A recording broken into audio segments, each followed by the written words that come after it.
மாதம் 6ஆம் தேதி ஞாயிற்றுக்கிழமை, 11ஆம் தேதி ஞாயிற்றுக்கிழமை 6வது பொது வாரமாக கருதப்படுகிறது. இந்த நாட்களிலே கடவுளுடைய அன்பையும் மனதுருக்கத்தையும் நாம் பெற்றுக்கொள்ள இதோ ஆண்டவருடைய அன்பை நாம் நன்றியோடு துதிப்போமா? நன்றியோடு துதிப்பாடுவேன் எந்தன் இயேசுநாதனே, எனக்காய் நீ செய்திட்ட நன்மைக்காய் என்றும் உமக்கு நன்றி கூறுவேன். நன்றியோடு துதிப்பாடுவேன் எந்தன் இயேசுராஜனே, எனக்காய் நீ செய்திட்ட நன்மைக்காய் என்றும் உமக்கு நன்றி கூறுவேன். என்னில் அடங்கா நன்மைகள் யாவையும் எனக்களித்திடும் நாதனே, என்னில் அடங்கா நன்மைகள் யாவையுமே எனக்களித்திடும் நாதனே, நினைக்காத நன்மைகள் அளிப்பவரே, உமக்கென்றுமே துதியே. நினைக்காத நன்மைகள் எனக்களிப்பவரே, உமக்கென்றுமே துதியே. நன்றியோடு நான் துதி பாடுவேன் எந்தன் இயேசுராஜனே, எனக்காய் நீ செய்திட்ட நன்மைக்காய் உமக்கென்றும் துதியே. ஆமாண்டவரே, நீ செய்த நன்மையில் நினைவு கூறுகிறோம். உடைய மேலான இரக்கத்தை எங்களுக்கு வழிநடத்தும்படி நீர் எங்களை காத்து ரட்சியும் நல்ல பிதாவே. ஆமென். மார்க்கு நற்செய்தி 1 அதிகாரம் 40 45 உள்ள இறைவசனங்கள். ஒரு நாள் தொழுநோயாளர் ஒருவர் இயேசுவிடம் வந்து, நீர் விரும்பினால் எனது நோயை நீக்க உம்மால் முடியும் என்று முழந்தால் படியிட்டு வேண்டினார். இயேசு அவர் மீது பரிவு கொண்டு தமது கையை நீட்டி அவரை தொட்டு, நான் விரும்புகிறேன், உன் நோய் நோய்ங்குக என்றார். உடனே தொழுநோய் அவரை விட்டு நீங்க அவர் நலமடைந்தார். பிற அவரிடம், யாருக்கும் சொல்ல வேண்டாம், கவனமாயிரும். நீர் போய் குருவிடம் காட்டி நோய் நீங்கியதற்கான மோசை கட்டளையிட்ட காணிக்கை செலுத்தும், நீர் நலமடைந்துள்ளீர் என்பதற்கு அது சான்றாகும். கண்டிப்பாக கூறி உடனடியாக அவரை அனுப்பிவிட்டார். ஆனால் அவர் புறப்பட்டு சென்று செய்தி எங்கும் அறிவித்து பரப்பி வந்தார். அதனால் இயேசு எந்த நகருக்குள் வெளிப்படையாக செல்ல முடியவில்லை. வெளியே தனிமையான இடங்களில் தங்கி வந்தார். எனினும் மக்கள் எல்லாரும் அவரிடத்தில் வந்து கொண்டிருந்தார்கள். இங்கே தொழுநோய் என்பது ஒரு கண்டேஜியஸ் டிசீஸ். கொரோனா மாதிரி. கொரோனா கூட வீட்டில் வச்சிருந்தாங்க, தொழுநோயை வீட்டில் வைக்கக்கூடாது. they should be outcast. அவர்கள் நம் காட்டில் தான் விடுவான். உணவு பெருனா தீட்டுன்னு வரணும். கிழிந்த ஆடை அணிந்து தலைகளை கூட அவர்கள் மடிக்கக்கூடாது, சீவக்கூடாது. ரொம்ப பிச்சைக்காரமாக, ரொம்ப பார்க்கறதுக்கு ரொம்ப கேவலமாக இருக்கும். அது இல்லாமல் அது ஒரு இன்க்யூரபிள் டிசீஸ்ன்னு நினச்சாங்க. ஆனால் இது இப்போ எல்லாம் கொடுமை எல்லாம் எராடிகேட்டட், எல்லாம் முடிஞ்சிருச்சு. ஆனால்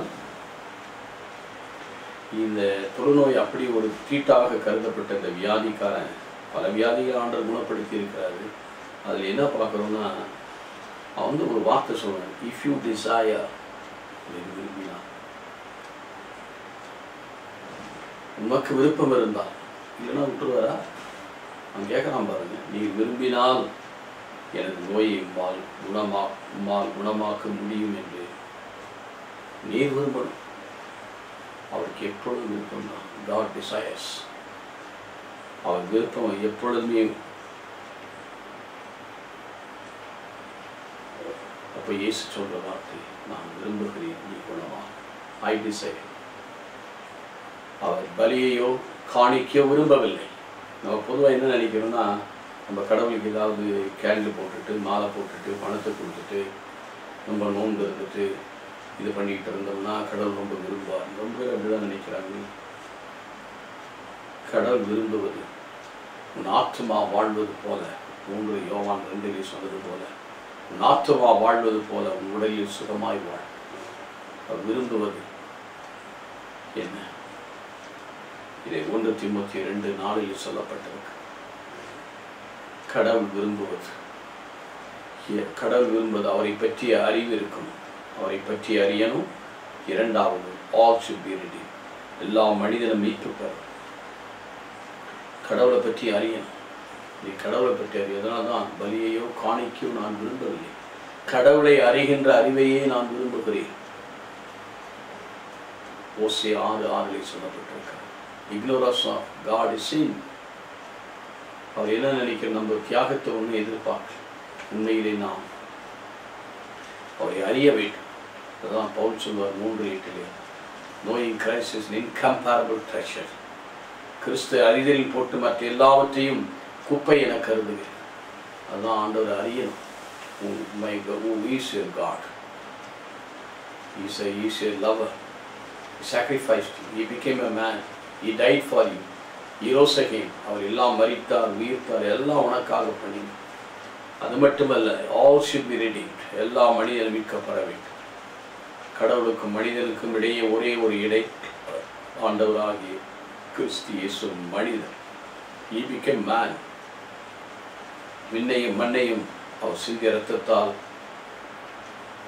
ஒப்புரவாக்கினார். 1 கொலோசியர் 20 பார்க்கும். எபேசியர் 1:20 பாருங்கள். விண்ணிலும் மண்ணிலும் அவர் இணைத்திருக்கிறார். காரணம் அவர் விரும்புவது. அதை விட ரொம்ப அழகாக சொல்வார் எசேக்கியேல் 18:32. I do not desire that he should die, he should die, that he should leave. நீ அழிந்து போக வேண்டும் என்று நான் விரும்பவில்லை. யாருடைய அழிவிலும் அவர் விருப்பம். He does not desire that man should be perished. யாருடைய அழிவிலும் அவர் விரும்பவில்லை. என்ன விரும்புகிறார்? நீ மனம் திரும்பி வாழ. You repent and live. நீ மனம் திரும்பி நீ வாழ. நீ பாவங்கள் மன்னிக்கப்பட்டு விட்டன. நீ மன்னிப்பை நீ கேட்கும்போது, மனம் வருந்தும் போது நீ அதை உணர்ற. You experience the forgiveness of Jesus. உங்களுடைய எக்ஸ்பீரியன்ஸ் அது வருது. பாசிகத்தின் சொல்லுவது. ஆனால் அவர் நீ மனம் திரும்பி வாழ வேண்டும் என்று அவர் விரும்புகிறார். எனக்கு அருமையான சகோதர சகோதரி, இன்றைக்கு நம்மளுடைய விருப்பமெல்லாம் இல்லை. அதை கட்டணும், இதை கட்டணும், அதை வாங்கணும், இதை சேர்த்து வைக்கணும், அதை சேர்த்து வைக்கணும், அங்கே போகணும், இங்கே போகணும், எனக்கு எங்கன்னா பண்ணணும், அத்தனையே நாம் விரும்புகிறோம். நல்லது, வேண்டாம்னு சொல்கிறோம். அப்பவா எல்லாவற்றுக்கு மேலா நம்முடைய விருப்பம் அவராக இருக்க வேண்டும். இன்பத்தை ஆண்டவரில் தேடு, நெஞ்ச நாடுவது இருக்கும். எல்லாவற்றிலும் விருப்பத்துக்கு மேல அவர் தான் நம்ம விரும்பும். அவர் கொடுத்தார், அவருக்கு நாம் கேட்டு கொடுப்போம். மற்ற எல்லாவற்றையும் அவர் நமக்கு கொடுப்பார். நாம் அவரிடத்தில் நம்மை முழுமையாக விரும்புவதை செய்வோம், ஆசிரியக்கிறோம். யாருடைய அழிவில் விருப்பம் கொள்ளாதவர் நீங்கள் மனம் திரும்பி வாழ வேண்டும் என்றே விரும்புகிறார். இப்பொழுதே அவர் விருப்பத்தை விட்டார். என்ன சொல்றார்? கையை நீட்டி தொட்டார். Extended his hand and touched him and healed him. இன்றைக்கும் இந்த வார்த்தையை கேட்கிற நீங்கள் இதோ உங்களுடைய உள்ளத்தை திறங்கள், அவர் தொடுதலை உணருங்கள். ஆண்டவரே என்னை தொடு, நீர் விரும்பினால் என் குடும்பத்தை சந்தி, நீர் விரும்பினால் என்னை ஆசீர்வதியும் என்று கேளுங்கள். இப்பொழுதே நீங்கள் கேட்கின்ற தருணத்தில் உங்களை ஆசீர்வதிப்பார், வழி நடத்துவார். செபிப்போமா? எங்கள் நல்ல ஆண்டவரே, போதுமான கிருபைகளை வாரி வழங்குகிறவரை தொடர்ந்து எங்களை காத்துக்கொள்ளும், பரிசுத்தமாக விடுதலை தாரும், உடைய விருப்பத்தை நிறைவேற்றும் இயேசு கிறிஸ்துவின் நாமத்தில் பிதாசுதன் பரிசுத்த ஆவியானவரே ஆசீர்வதிப்பாராக. ஆமென்.